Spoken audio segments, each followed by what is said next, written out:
Hey guys, welcome back to the Summer Rain channel. Today I want to show you how to make shower steamers. So I absolutely love shower steamers. I really think that they take a shower and they just bring it up to that next level and it makes it absolutely amazing. The only problem is shower steamers are so expensive. Like when you go to the store to buy them, they are very expensive. So these shower steamers are really inexpensive to make.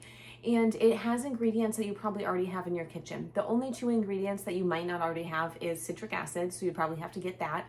And then also the fragrance oil, but that's half the fun of making a shower steamer, right? Choosing whatever scent you want to use.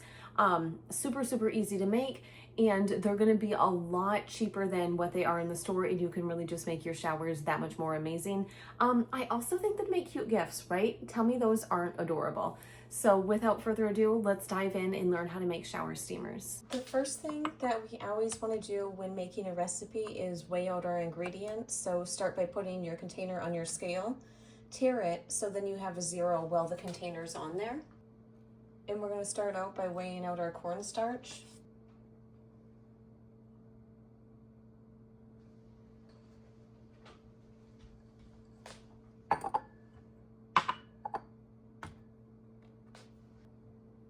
And we're just going to continue to weigh out all of our ingredients.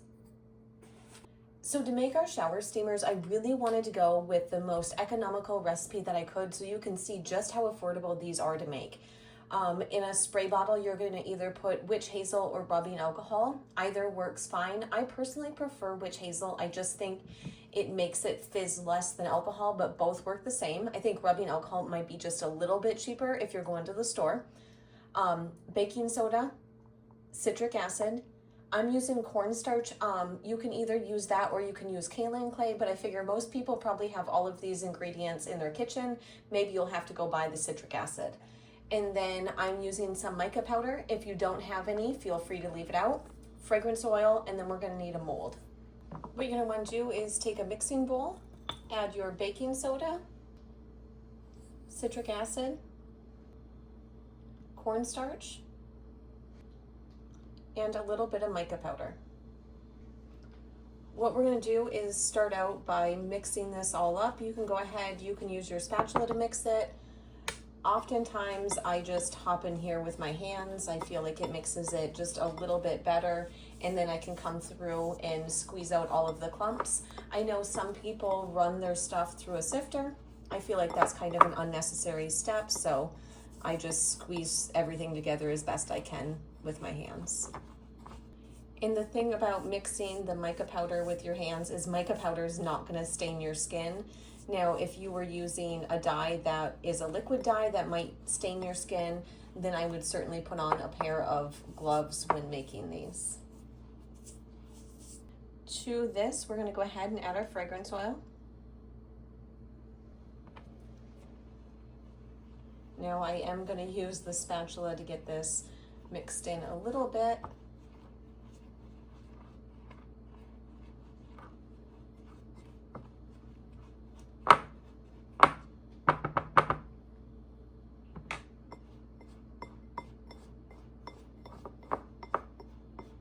Now I guess if you're mixing the fragrance oil, technically you probably shouldn't be mixing it without gloves.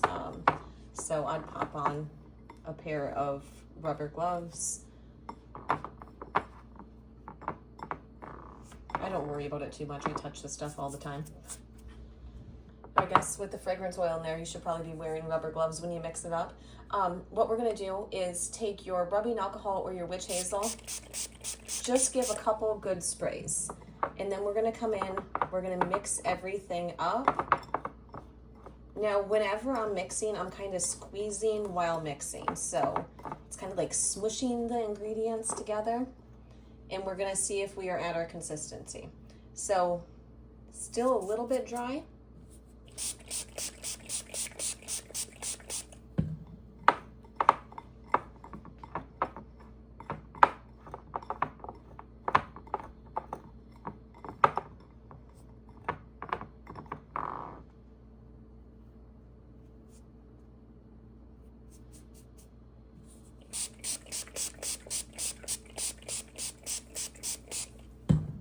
See the fizzing? That's why you want to be careful with how much rubbing alcohol or witch hazel that you use.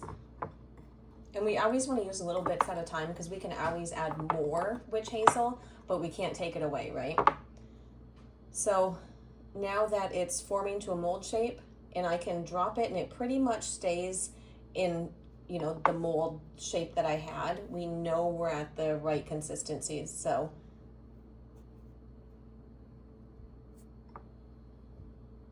see how I'm dropping it? It's pretty much staying together.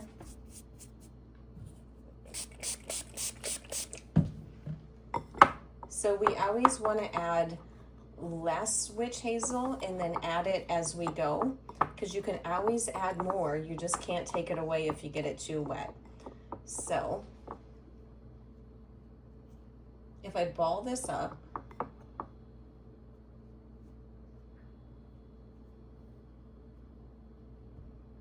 and I drop it, you can see that it maintains its shape. So it's like a wet sand consistency. And you want to work pretty fast when you're doing this.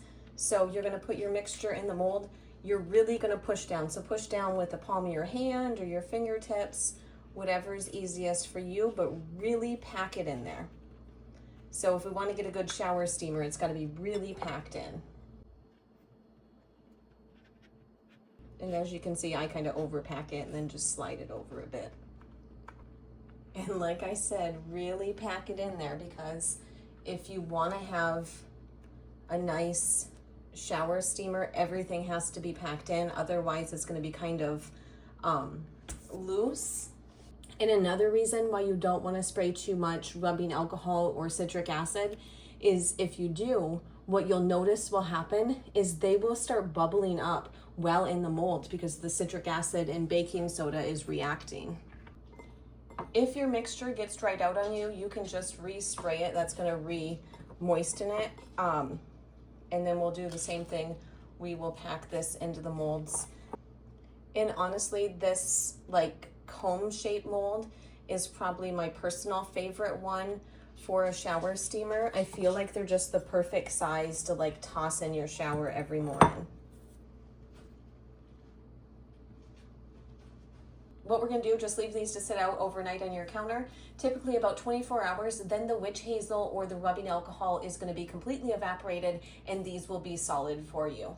So it hasn't quite been 24 hours, but what we're going to do is go ahead and unmold these.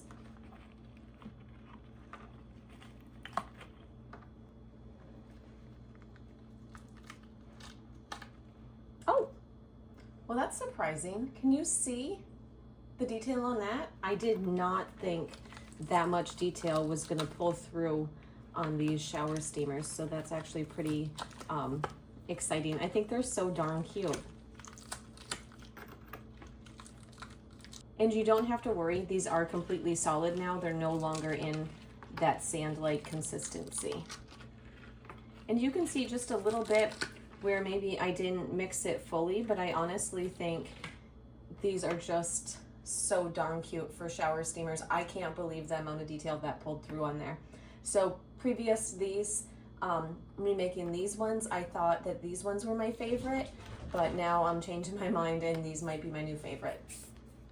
And then what I like to do, just grab any container. The container that I'm using is actually just an old Bath and Body Works candle jar that I've cleaned out. Pop your shower steamers in there, put the lid on it, and bam, there you have it. Super easy to make, super inexpensive shower steamers. I really hope you enjoyed the video. I hope you enjoy making and using your shower steamers as much as I do. If you haven't done so already, be sure you hit the like and subscribe button down below.